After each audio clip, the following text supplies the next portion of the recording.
If I had two themes to put on my tombstone, it would be learn from every person and teach your tongue to say, I don't know. Because that's a beautiful balance of learning and humility. On In Good Faith, we believe that all faith traditions have something to teach us about how God is working in the world and in our lives. So join us to listen, learn, and be amazed.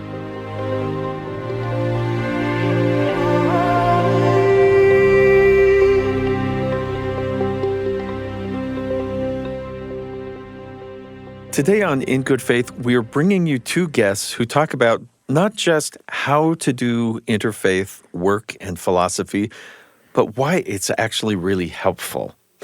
And I'm excited to introduce you to Wendy Goldberg and Rabbi Joe Charnes. Today I'm with senior producer Heather Bigley. Hello. And with Ashton Rowland. Hi, Steve. And tell me about finding these folks. Yeah, so with Wendy Goldberg, we originally found out about the Tri-Faith Initiative because there was a representative at the Parliament of World Religions in Chicago, and I thought we had to learn more. Well, I'm excited. Wendy Goldberg is the executive director of the Tri-Faith Initiative, an interfaith organization that houses a mosque, a synagogue, a church, and an interfaith center, 4 separate buildings, all on one campus in Omaha, Nebraska. In addition to running this, Wendy was also on the board of trustees for Temple Israel Synagogue, the Jewish congregation in the organization, for over a decade. It's important to note that this interview was taped October 16th. So that was just 10 days after Hamas invaded Israel and killed 1,400 people and took 240 people hostage. And it was just a weekend, or just after a weekend, of numerous airstrikes from Israel on Gaza that killed over 2,500 Palestinians. And as we speak today at the beginning of 2024, to date, 22,000 Palestinians have been killed by Israeli forces in retaliation. And that will come up in the interview. Yeah. So you're going to start with Wendy, and she's going to tell us how this whole initiative got started. It's 20 years in the making, and it's an experiment in proximity. It's also an experiment in fostering trust and deep relationship. So I'll tell you how we got started. This congregation of Temple Israel was established in 1871. We have a deep history in Omaha, and we know that our founders were in relationship with Standing Bear. So being in relationship with the religious other is culturally normative for us. In addition, following 9/11, some members of our synagogue went to a local mosque to stand in solidarity with our Muslim brothers and sisters to say, no harm should come to you on this moment, that other people using similar vocabulary in different ways should be associated with you in any way. And out of that grew relationship and picnics and potlucks. And then when Temple Israel was looking to move west in Omaha towards where the growth of Omaha had been established and many of our members had moved, we were looking to acquire a piece of land and decided, what if we knew who our neighbors would be? We could acquire a parcels that were being sold in larger quantities than we could use for our own purpose.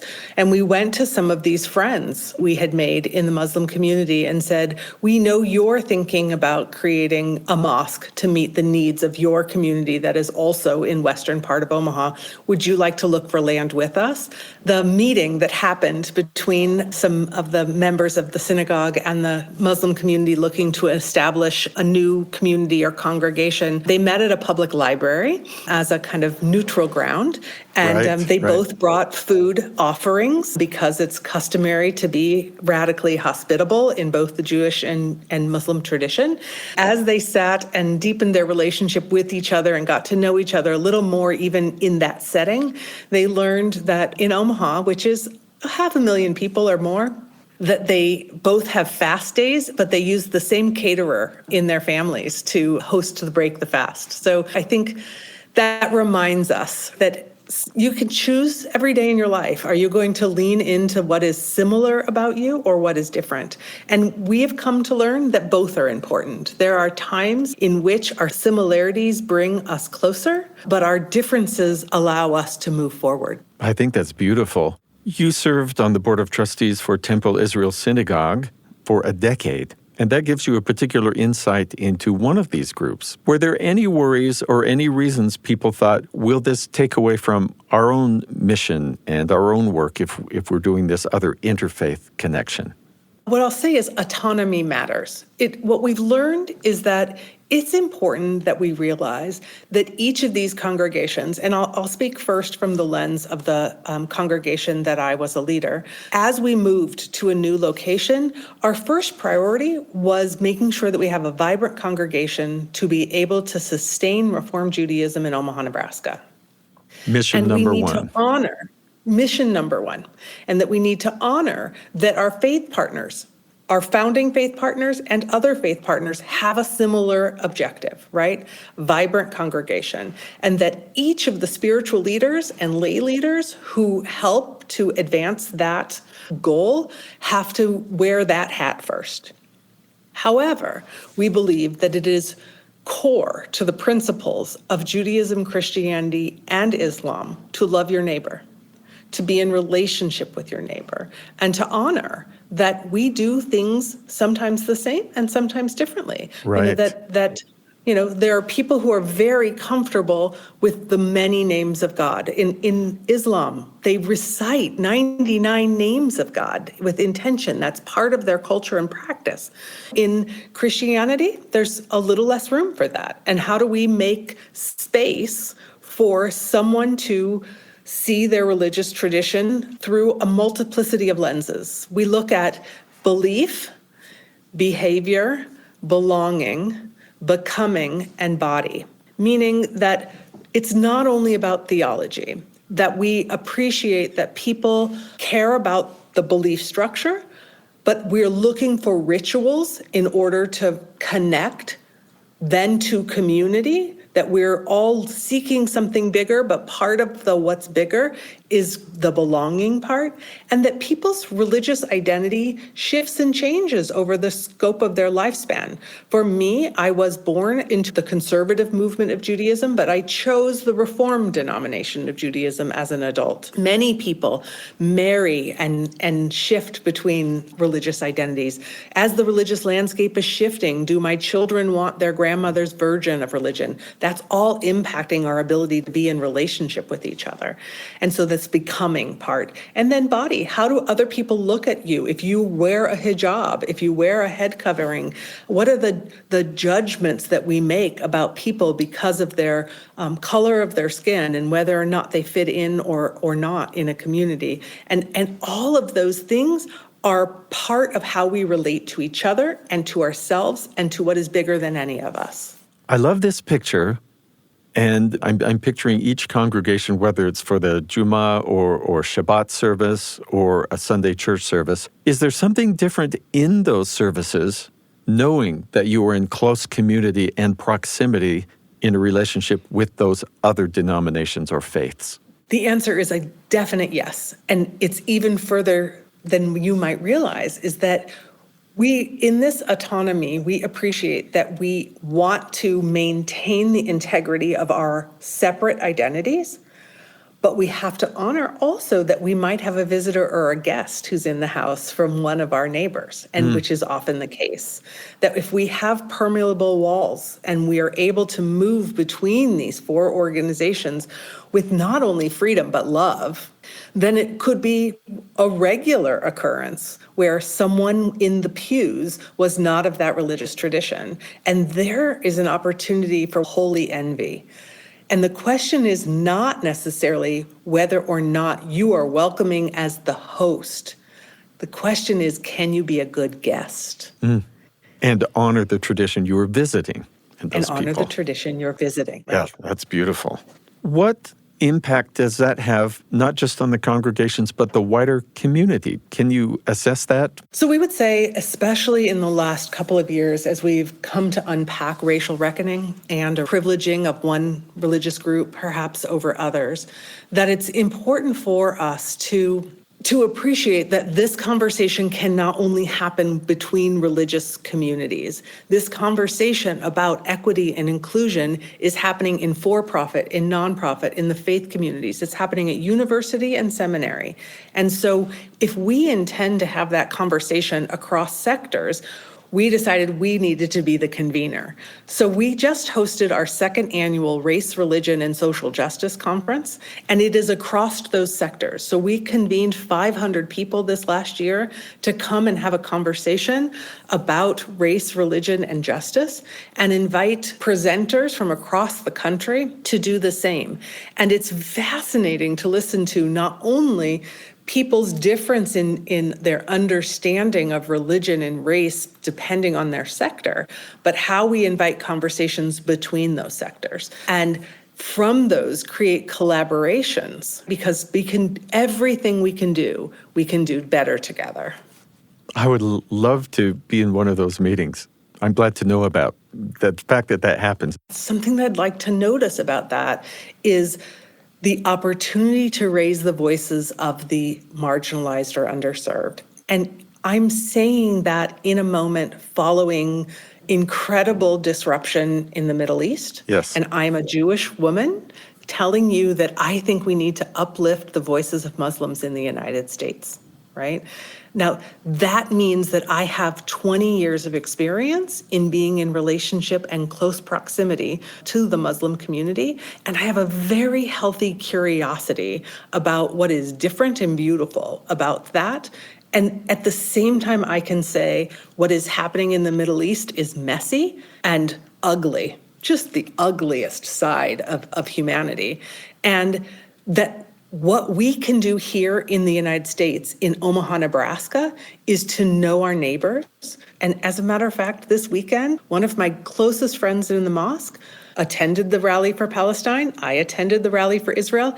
And on Saturday, went to lunch, and we brought our moms to meet each other. Wow.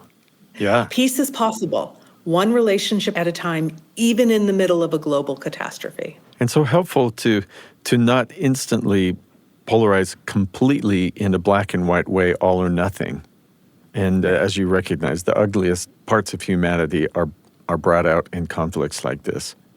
It sounds to me like you're saying you have been changed over those 20 years. Can I ask about that personal effect? A couple of things that I think Judaism has to offer the world. We debate. We love to turn a conversation and not intend to agree at the end of the day. That's what the rabbis are famous for, right?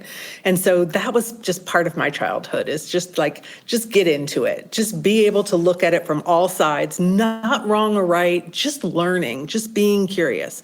So that's something that I offer the experiment that we're doing. And at the same time, Judaism invites doubt. The word Israel means to wrestle with God. So I get to be public and say, you know what? I might not be the most observant Jew, but I appreciate my religiosity, and I might struggle with the word God. However, there's not a day that goes by that even in my own 58-year-old version of struggling with God, that I don't have an encounter that seems supernatural to me, that feels like, wow, if I felt that there was actually, a God that controlled the chess pieces here, she would choose for me to be having this conversation in this moment, and other people might be really comfortable calling this encounter God. And that has invited me to just get a little more comfortable with that, to look at that and say, like, let go, be open to what the next thing that comes, whether that's the challenge of COVID, as an example. We had a meeting of our board, our staff, and our clergy on March 10th of 2020. At that meeting, I was named executive director. They passed a strategic plan, and everyone in the room was exposed to COVID because we had patient 0 in Omaha, Nebraska in our room with us. Oh boy. We were scheduled to have an in-person event 6 days later that was canceled. We pivoted and we had a virtual event 2 weeks later, and we had 1,006 people come from an international audience. These are intensely beautiful, powerful moments that I don't know the why, but if I can just look for the silver lining in both the grief and the lamentation of our work and in these sparks that are divine. Are people surprised to find out that Omaha, Nebraska is where this is happening? Because I think From outside, we may think this is not where people are forced to rub shoulders or jostle up against each other like in a New York subway. And yet Yeah. this seems to be the very place it's happening. I think a lot of is possible in Nebraska, and particularly Omaha. Omaha is very generous. We have an incredible philanthropic community, and I believe it's a place, especially for bricks and mortar, where if you dream it, you can find the people who will believe in it with you. At the same time, I'm not sure if you know this, but the demographics of Nebraska mirror the United States. We have the urban-rural divide, we have the red-blue divide, we have the identity demographics that almost exactly mirror the rest of the United States. And so a piece of hope that I would give to your listeners is, if this work that we're doing in Omaha, Nebraska, if we can understand what the magic of it happening to bridge difference is, it's replicable and scalable. Yeah. What do you advise people who say, how do we do this? First is start with trust. I think most people talk about earning trust. And I invite people to open their heart with compassion to say, I believe in the humanity of our ability to come together. And we have to start there with that open heart. Then we need to have autonomy, the importance of valuing what is different about us as beautiful and something to celebrate, that there are multiple paths, that if this God that everyone globally has such admiration for is actually as magnificent as is told in our sacred books, then that God doesn't know the human limitations that we put on that word. So let's just open ourselves to the magnitude of celebrating what is different about us and give us room to be autonomous in our relationship to each other and to what is bigger than all of us. And then to understand it's messy. It's gonna be messy. And just know that. People are messy. Institutions are messy. And faith traditions can be beautiful in the mess. And individuals can be broken. We are all carrying more than we have the ability to carry right this minute. How do we greet each other with grace and mercy in order to be in this messy relationship that is our life? And finally, to not reduce any person or religion. Religion is not a monolith. I am speaking to you as a woman, as a mother, as a gardener, as a yogi, and also as a nonprofit leader and as a Jewish person. And on different days, I prioritize different parts of my identity. And let's make room for that. Let's appreciate that we're all going to relate to religion differently, and that that's okay. And it's part of the beauty of the spectrum of understanding life. I just want to pause and say amen.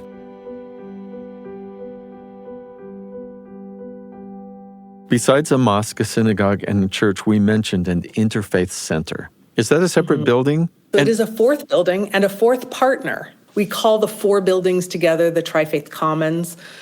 Our work is obviously this first project of co-location to foster interfaith relationships and understanding at 132nd Street in Omaha, Nebraska. But about 60% of the people who participate in our work or support us financially are not a member of one of those three congregations. As I mentioned, our influence is national for certain and global at best. And there is an opportunity for every single person who is on this call to be part of the work that we are doing. Everyone, regardless of your religion or none, have a place in our work in advocating for the advancement of interfaith relationships and understanding. We all desperately need in this time of conflict to see and hear and know each other.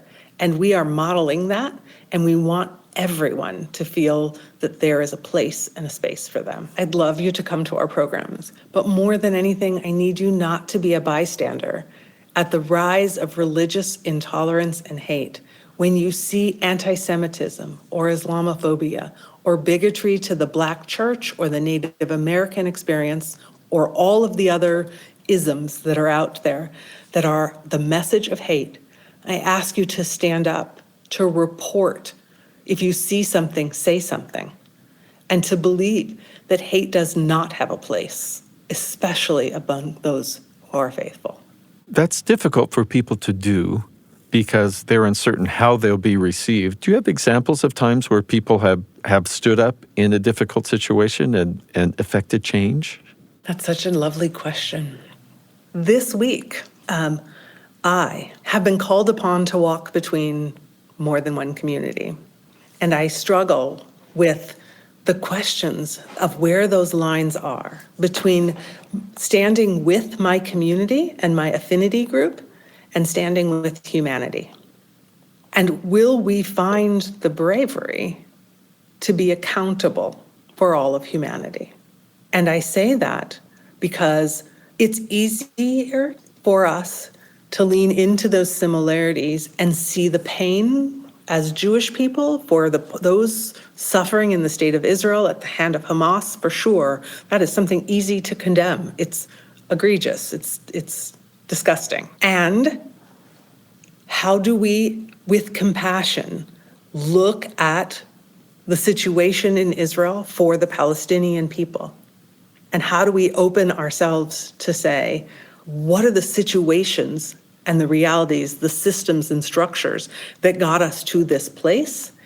And if we could get a redo, what would we have redone? And if we don't get a redo, what can we do now? I am so grateful that I have friends who are willing to say to me this week, how do I send humanitarian aid to the people in Gaza? We have to learn how to walk between and hold more than one truth in order to see us all as created in the image of God. This is In Good Faith. We'll be right back.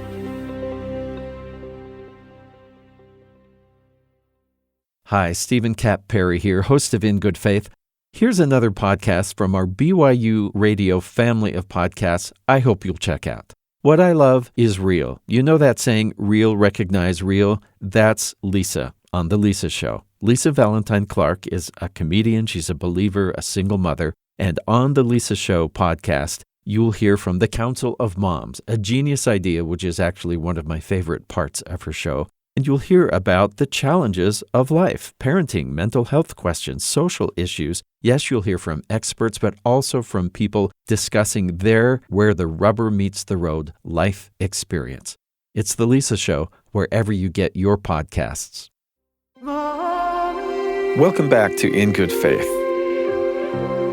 I'm speaking today with Wendy Goldberg, who is the executive director of the Tri-Faith Initiative in Omaha, Nebraska. You mentioned that created in the image of God, right out of Genesis, and seeing the sacredness or holiness in others. Do you see in each of these different services and congregations, maybe ears perk up a little on those scripture readings, whether from the Torah or the Quran, Old and New Testament, when those types of phrases come up? I wonder if people light up a little with them instead of just letting it pass over them like this phrase we've heard all our lives.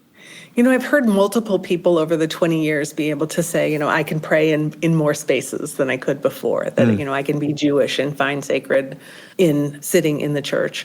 For me, the theology lands less gently on me than the behavior part. And so I can find holy envy in particular when I watch my Christian friends take communion, like just understanding what that means they are accepting in their lives. I just have some holy envy for. No, I'm not looking to add a different religious tradition. I'm happy with the one that I have, but I still can look at my partners and friends and see awe and wonder.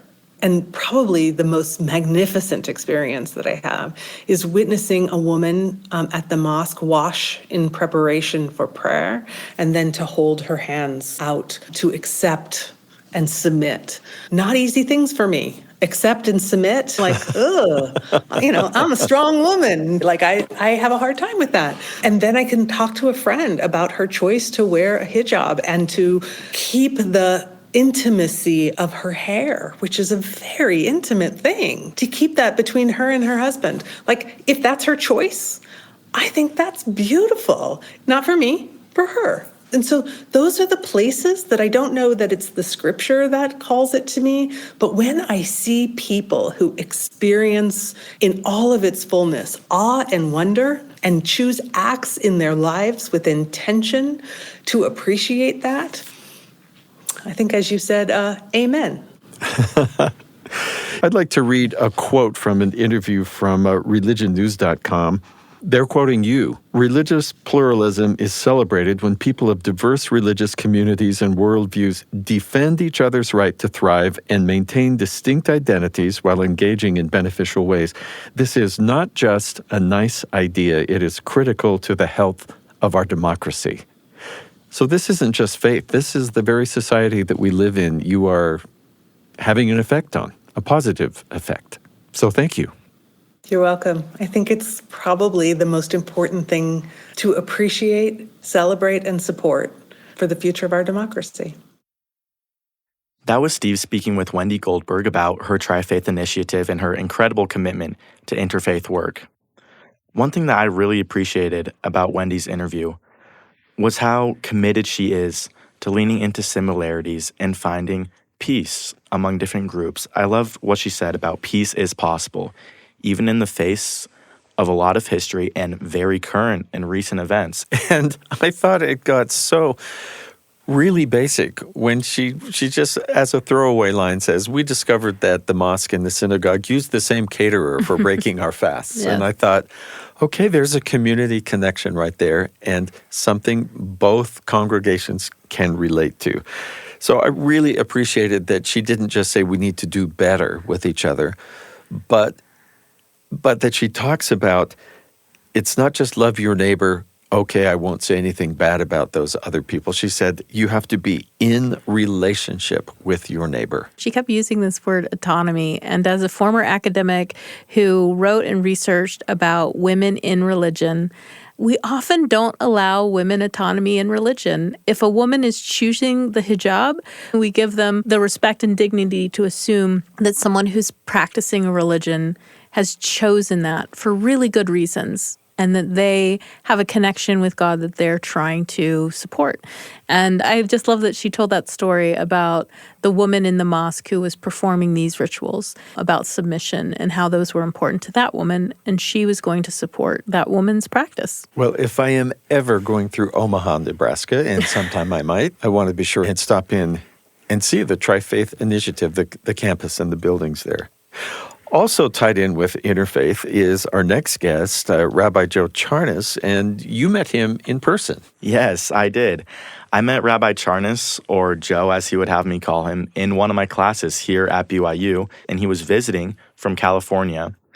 And the reason he was here in Utah was to attend General Conference in Salt Lake City, which for the Church of Jesus Christ of Latter-day Saints is a semi-annual gathering of adherents and leaders where inspiring talks are given, and it's just a weekend of spirituality and gathering and listening.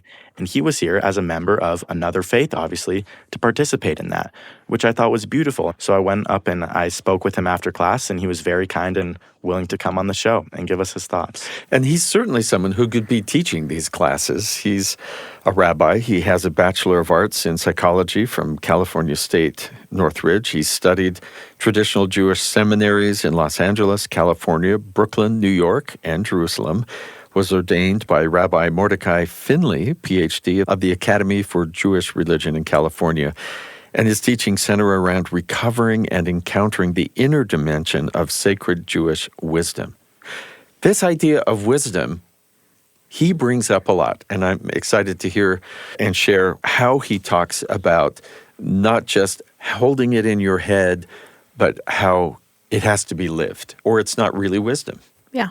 And he's going to open with a discussion of his childhood and how he was taught the Jewish religion. And it's something we've heard before from other of our Jewish guests, right? This idea of identity and culture, but not necessarily of divinity. And how he's going to go on a journey. We didn't grow up in a particularly observant household focused on divine interaction or connection or service. We grew up more This is probably a different discussion, but there's an aspect of the Jewish community that has a Jewish reference and a Jewish heart, but they've developed a very different way of living outside of what would be the normal parameters of Jewish law. But they raised me as a Jew, but not as an observant Jew, a practicing Jew, a kosher Jew, a holiday-observing Jew, but a Jew aware that he was a Jew and who had a good reason and purpose and meaning for being Jewish. And over the years, I moved much more into a formal-oriented or a form-based practice of Judaism that also includes the inner dimension of the awareness of the sacred in life and among our fellow human beings. What did you feel drawing you? What was it that pulled you in that direction or made you seek that? I received a lot of information about, rather than the reason why or the reasons behind or the reasons within. And so I began looking at philosophy, which ultimately the root word itself deals with the love of wisdom. I studied philosophy in college to understand the different philosophies, but I then began to look into the philosophy of my own soul, of my own history, of my own faith community, and I worked slowly into that world of wisdom and then began to live that wisdom in life, because wisdom of mind or wisdom of heart in Jewish thought is not the end or the goal or the purpose of wisdom. It's to live a life filled with that wisdom as you engage with your fellow human being. That's how wisdom must be manifested in life. So that's how it started off with, essentially in one form, nothing as far as practice and deep awareness of the inner dimension of Judaism. And through the study of wisdom, my own soul was awakened to the call of wisdom from my own distant past, and I answered that call. And I listened to many other voices of wisdom too, but that was I think the moment where I said, like in Isaiah, when God asks Isaiah, whom shall I send? And he says, Hineni, right? Here I am, send me. Send me. So send me to myself. I'm listening to the call, and I'm open to see where it leads me. That's a really beautiful idea of even the purpose or the concept of wisdom. Within the community, what is it, whether it's ritual or interaction, that connects you with the divine? The divine, at least as I understand it, and I think it's not how Judaism literally says it, but I'm just expressing the idea. Judaism doesn't have one way up that sacred mountain to meet our Maker. If God is infinite, then there can't be, in my theology or in my approach to Judaism, there can't simply be one way of accessing the infinite. So within Judaism, one way of connecting is through ritual observance and what we would call Jewish law, as it's commonly termed, the Jewish law or the commandment. The way that we understand, or one way we in the Jewish world understand what law means, is it comes from the Hebrew word halacha, which means law. Its root meaning has nothing to do with law. Its root meaning has to do, it's literally to walk or to go. In other words, the way you walk in life, it's the way you live. It's your way into divine intimacy. That's halacha. That's a rabbinic term. The biblical terminology for the commandment is mitzvah, and it has the root word in it of tzava, which just means it's to command. But the rabbis say it's also related to the word for tzavta, which means to connect or to join. A bar mitzvah, bat mitzvah, yes. Is that the connecting point? Yes, ultimately, one way that we are joining with or connecting with transcendence is through observance of sacred ritual. It can be formalized and it can be empty in content, and it can have no inspiring dimension in your life. It can leave you empty. But the ultimate purpose of mitzvah, of commandment, is tzavta, is to connect with self, to connect with community, and to connect with the source of all of existence. So outside of the Jewish community specifically, It seems to me, and you correct me on this, that connecting with people of other faiths and traditions, would you say that's part of your observance or your worship? For me, it's central. It is part of my Jewish life. That hasn't been, I would say, very common even in today. It's more common among some. In the past, it wasn't even a potential because we weren't allowed. The only time we had dialogues like this in the past was when we were forced into a dialogue with, say, the church. And if we did well, we were in trouble. We did well, we were in trouble because we did well. And if we did poorly, our community was in trouble because they would possibly leave. So for me, the call of interfaith, it's a meditation. It's a walking meditation. I believe in the words of what is called Mishnah. It's the foundational legal tradition of the Jewish faith. It's written down about 1,800 years ago, or codified, I should say, by Rabbi Yehuda Hanassi. And in the Mishnah itself, in this legal codification, there's a section called Pirkei Avot, which deals with more ethical or soulful matters, those that are beyond the mere letter or form of the law. And in chapter 4, it asks a question. It says, Ben Zoma is his name. And he asks, Ezehu Chacham, who is wise? He says, who is wise? And on the simple translation, it says, one who learns from every person. Well, but when you analyze it even more in the Hebrew, that's a fine translation. Why is this call to learn about others so deeply ingrained in my heart? Because it's right there in the legal text. If you're seeking wisdom, who is a wise person? It's one who is learning. In the Hebrew, it's in a participle, which is an ongoing sense. One who is learning from every person. And the Hebrew word there for person, we have many words for person or mankind. It uses the most general or generic term. So it says to me, if I want wisdom, I have to be sure that I am learning in an ongoing manner from every person, not from every great rabbi or every saint or every sage, but from every human being in an ongoing, regular, committed, dedicated, and devoted practice. So how can I not seek the wisdom from the other manifestations of the divine in your faith tradition and the other faith traditions? That's why I'm so deeply called to this practice or this way. And such an interesting thing to me is that respect and that ongoing learning increases your spirituality, but does not seem to lessen at all your commitment to the tradition you're from. You know, this is a fascinating question you ask, because my daughter recently asked me, do some of your studies of other faith traditions that have deep, deep wisdom, do they ever cause you to have questions or make you think? And the answer, honestly, is, and I say this with honor, pride, with a thank God, yes, it does. The Rebbe of the Kotzker Rebbe, Menachem Mendel of Kotz, from a couple of hundred years ago, he says, if you can't see God everywhere, you can't see God anywhere. Now, I'm sure he's spinning over in his grave right now thinking, I didn't mean that, Joe. But not that everywhere. But that's, to me, everywhere means everywhere. And one of the names of God in Judaism, by the rabbis, is Hamakom, which means the place.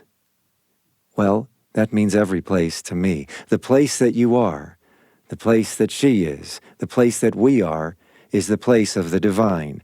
God's name is called the place because every place you are is the place of the divine, if you choose to receive it, if you choose to dwell with it, and if you choose to allow it to dwell that place within you.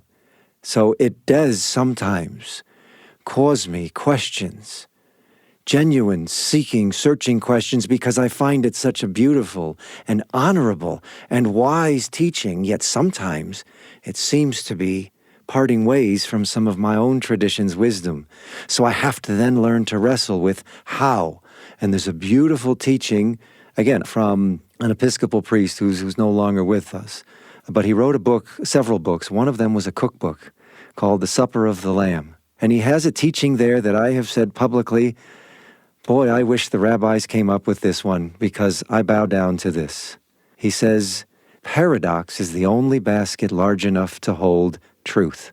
Well, there I am. I am living in the paradox of divine wisdom that isn't linear, and thank God, that isn't black and white, thank God, that calls me in many different ways, but allows my root to remain rooted, and I blossom, and sometimes there may be cross-pollination, but that's rich, and it's enriching, but it doesn't change the richness of my faith. I'm going to try and put words in your mouth, which is, I'll just say the word.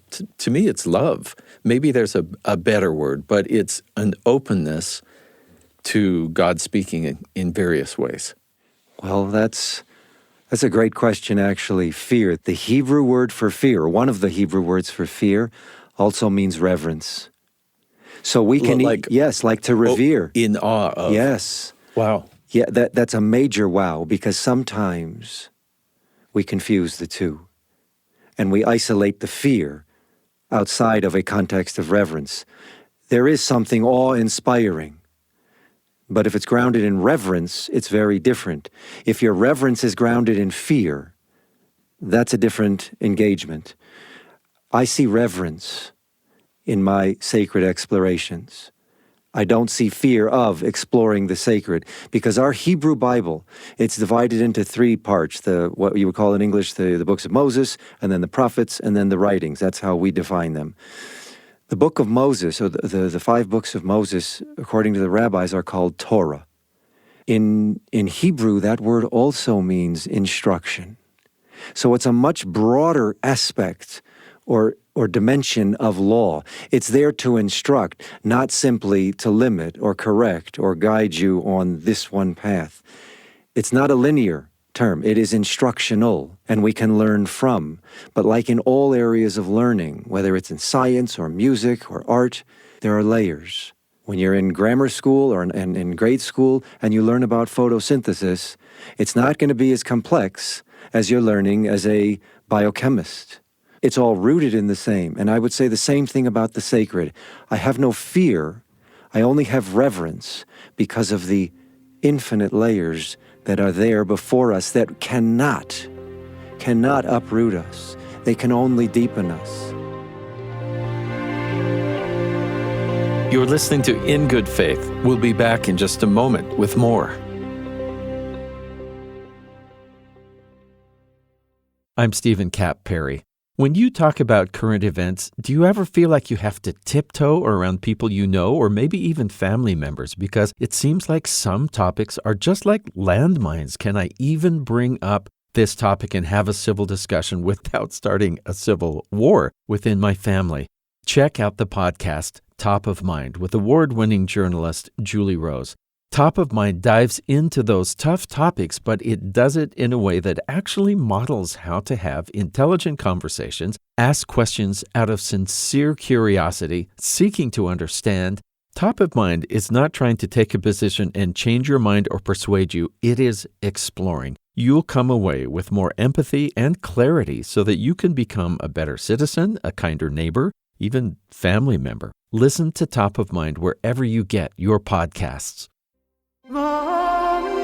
We're back with more In Good Faith. So I have 2 or 3 questions that could each be at least an hour discussion. How do you recognize truth? Maybe the reverence or the awe that you talked about is part of it, but when you're speaking with people or learning, is it some sort of sense? Is it a spiritual sense? Is it a physical perception? It's only one of the deep questions of the universe. Truth is, in that same Mishnah that we spoke of before, of Pirkei Avot, it speaks of silence. And there's nothing better for the body, better than for your being, than silence. And maybe my answer would be better if I were silent to this question, but we'll give it a shot. What I will do ultimately, and in this case I'll quote you from another book that we have in our oral tradition. It's a beautiful teaching. It says, teach your tongue to say, I don't know. Okay? If I had two themes to put on my tombstone, it would be learn from every person and teach your tongue to say, I don't know. Because that's a beautiful balance of learning and humility. And so I would say, as far as truth, the only thing I can tell you, I think there are potential ways that we will all misunderstand absolute truth, because we are finite beings, and truth is ultimately infinite, and it's the mind of God, and it is the soul of God. God is ultimately truth. But we seek, with humble hearts and inspired minds, to understand to our best ability that there is truth, yes. In Hebrew, there is no plural for the Hebrew word truth. It's just emes or emet, if you speak modern Hebrew. It's all one. Yeah, it's one because it's telling you there is ultimately one truth. There might be many ways into that one truth, but there is absolutely one truth. But what's fascinating, the letters for the Hebrew word for truth, the 3 letters of the word are the beginning letter of the alphabet, the middle letter of the alphabet, and the last letter of the alphabet. So what that tells me is not that I can gain or fully understand truth.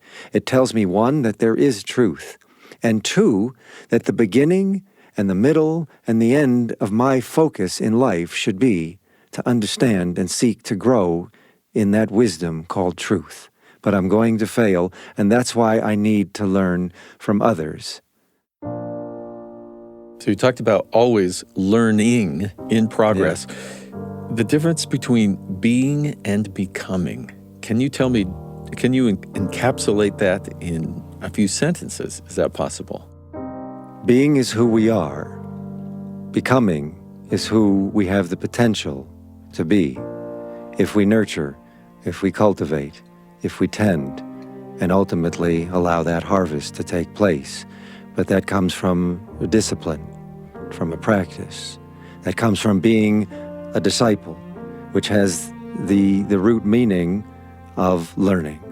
It's foundational to all of our traditions. There has to be learning. It's not just spirit.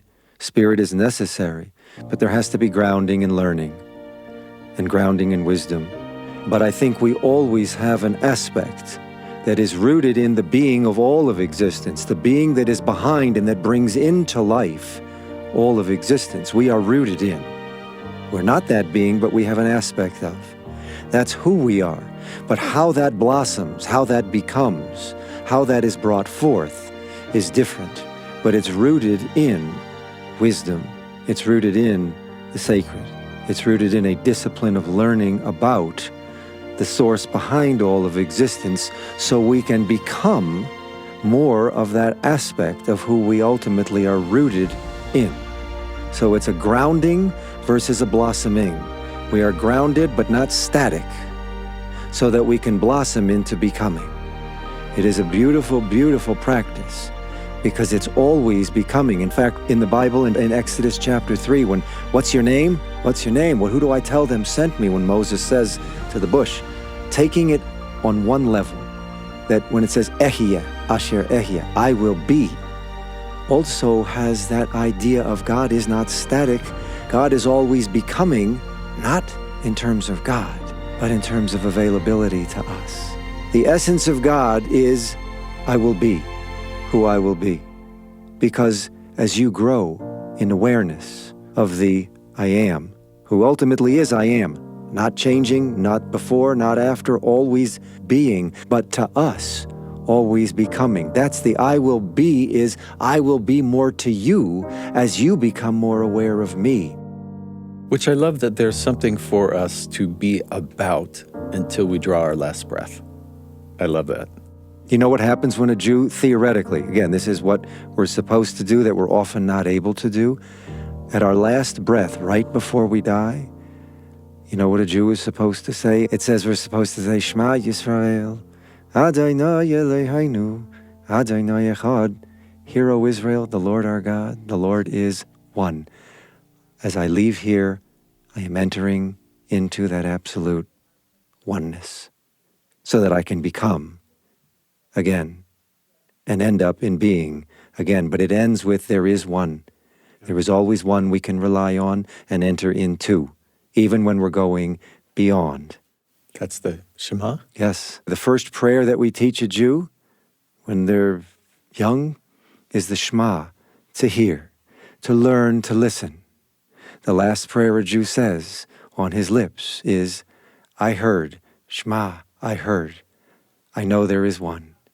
And hopefully we can live our lives from the beginning moment of listening to our last moment of dying surrendering into listening. I hope we can live in between those moments, listening to each other, learning from each other, walking together with each other, and ultimately making this world a more heavenly place because we need each other to do it. That was Steve speaking with Rabbi Joe Charnes, and I was so touched in that interview about how he talked about connection and how commandment comes from a couple of different words. There's a rabbinical term, there's also ancient Hebrew that gets used, but the root has to do with a way of walking and a way of connecting with God. And that's the kind of thing that I sit and ponder every time I say to myself, well, I don't really want to do that. And then I say to myself, or I can start saying to myself, well, do you want to connect with God? Mm-hmm. And yes, I probably do.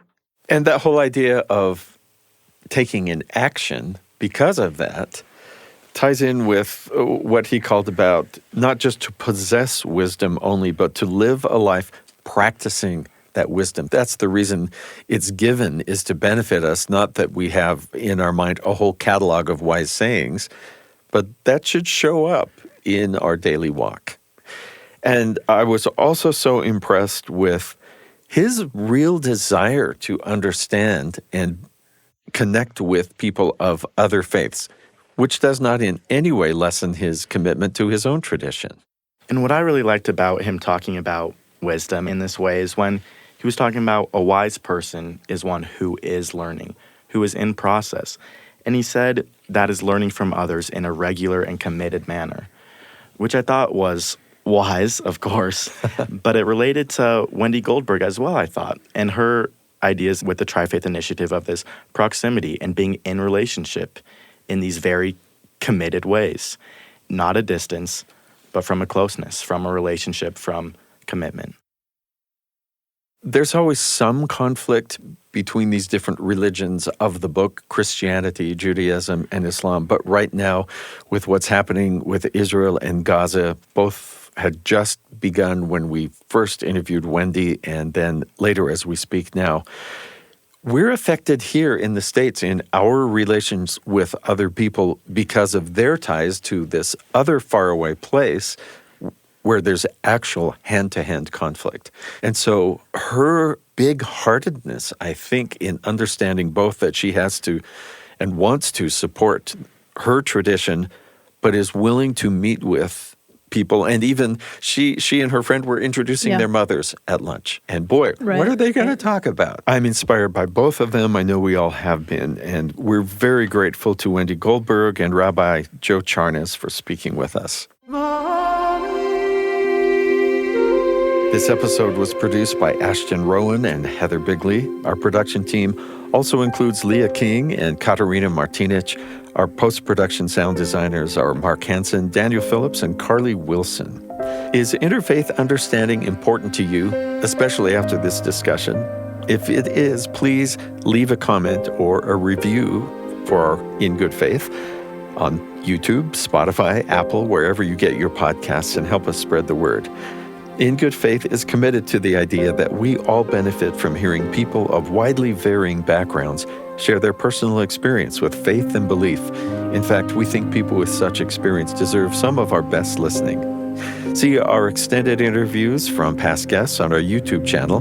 Find us at www.youtube.com/@in-good-faith. Find us on Twitter at In Good Faith Pod, on Instagram and Facebook at In Good Faith Podcast. In Good Faith is a production of BYU Radio. I'm Stephen Cap Perry. I hope you join me again soon, right here, In Good Faith.